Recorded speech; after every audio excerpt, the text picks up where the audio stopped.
Hey everyone, Moreland here. A lot of you have been asking me on stream how to get started with the new Lifeskill mastery system. So this guide will serve as a broad introduction to the system as a whole and provide some simple tips on where to begin. As always, check the description for a timestamped table of contents if you want to skip around. Let's start by talking about what the system does. Mastery serves as a bonus to your life skills that boost their effectiveness in a variety of ways. You can see the bonuses by opening your information window with P and clicking Learn More.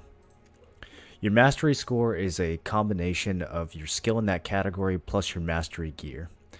There are 3 different types of gear that you can use to increase your mastery, all of which have green, blue, and orange versions that become more powerful, but also far more expensive as you progress. The first set of gear is accessories. Accessories will boost all your life skills across the board. Because they are more widely useful, the bonuses that you get from the accessories is smaller, but they are still very worth making. You can buy your first set of green accessories from Camellia Logia at Logia Farm, just west of Velia. If you try to enhance these and you fail, they blow up, so you may want to buy a bunch at once and stock up so that you don't have to keep coming back here. Lifeskill accessories do not use the fail stack system and are set to fixed rates of success, so the process to upgrade them is much quicker and less tedious than trying to upgrade combat gear. If you're new to the game or new to the mastery system, I recommend starting with green accessories and enhancing them at least to try before moving on to more expensive versions. Here's a spreadsheet showing the cost differences from the different sets. So a couple things to keep in mind here. Mastery is only calculated in chunks of 50, so you'll take this score from your accessories and you'll add it to, plus your other gear that we'll talk about later and your skill in that particular life skill to get your total score. And if you go from say 700 to 750 from your total mastery score, then you'll get a bonus. But if you go from 700 to 749, that does literally nothing. So with that in mind, I do not think it is cost effective to make the blue accessories at any stage of progress, and it's not worthwhile to invest in the orange accessories unless you are planning to go for at least duo or higher. So as you can see, a tri set of accessories is way cheaper than Pry Orange, but it's only 8 points off in terms of the mastery that you get. Even the Tet green accessories are pretty good value in terms of cost effectiveness, or if you want to have placeholders while you work on the duo orange pieces. The orange pieces are also called Manos, so if you guys hear me use the term Manos, that's what I'm referring to. I'm referring to the orange gear. As far as how much you should get, the more you invest, the more money you're going to make. So it really just comes down to you and how much life skilling you think you're going to be doing in the long run. However, you can see down at the bottom here that at some point the orange gear just becomes prohibitively expensive. Most players probably have Tri Manos as their long-term goal.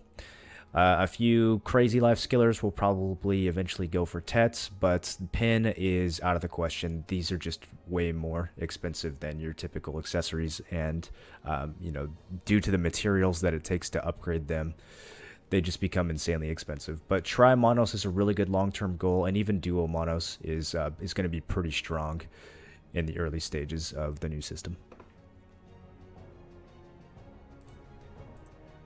You upgrade accessories with the new material called Black Gems and Concentrated Black Gems, which you can see in the market under the Enhancement tab.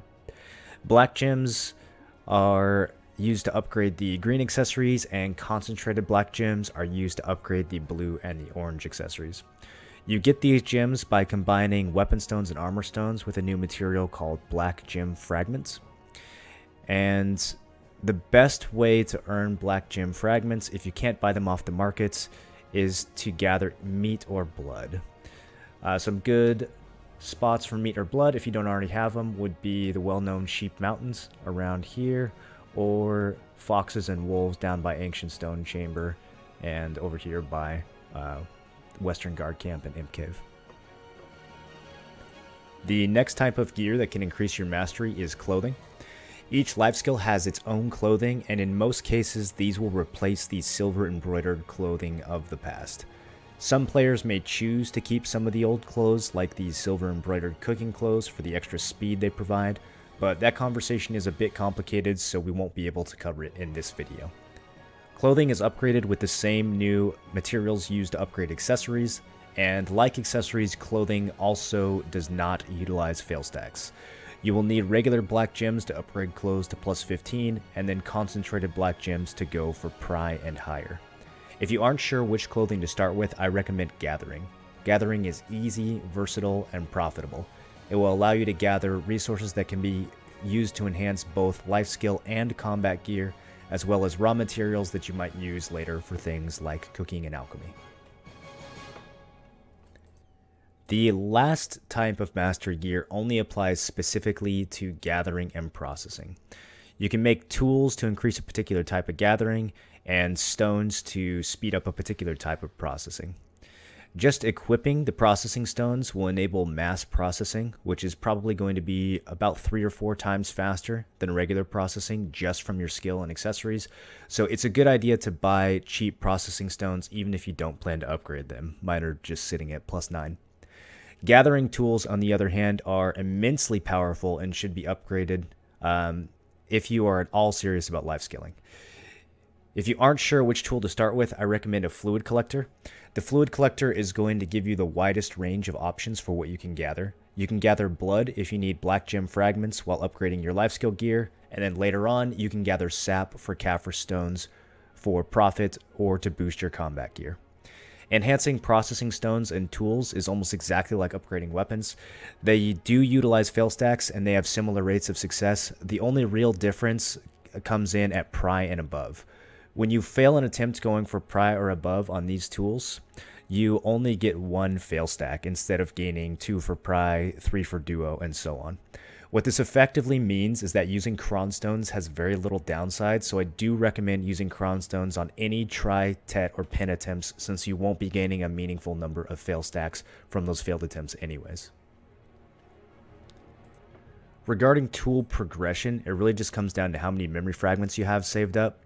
A Tet Manos tool has 100 more mastery than a Tet Green tool, which is 2 full mastery thresholds. Since, as we mentioned earlier, bonuses are calculated in chunks of 50, that's going to add up a ton of extra materials in the long run, but don't worry if you can't afford Manos tools quite yet. A green tool is cheap to cron and will still provide you with a very nice bonus to your gathering while you save up for bigger upgrades. One last thing to keep in mind about tools is that if you're very new to the system, you can also start off using the old magic tools, since a lot of these are going to be easier to acquire now that people are switching over. However, by the time you get at least tri-green accessories and tri-green gathering clothes, you will want to also make a tri-green tool as well. This combination will outperform the bonuses from the old magic tools. The last thing to show you guys is this chart created by Potion Shop, which I'll link in the description, that details all the recipes for the various Manos gear. The green and blue gear is just bought from NPCs, but the orange gear is more complicated. Just scroll through this document, find whatever piece you're planning on working on, and this will break down exactly what you need and how to get those materials and everything that you need to make it. So that should be enough to get you guys started. I've been waiting for Life Skill Mastery for a long time, so it's exciting to finally have a bunch of new stuff to work on and figure out. Feel free to come by the stream at twitch.tv/MorlandTV if you have any further questions, or leave a comment below. Let me know what life skills you want to see a deeper dive into now that we have the new system, and I will see you guys next time.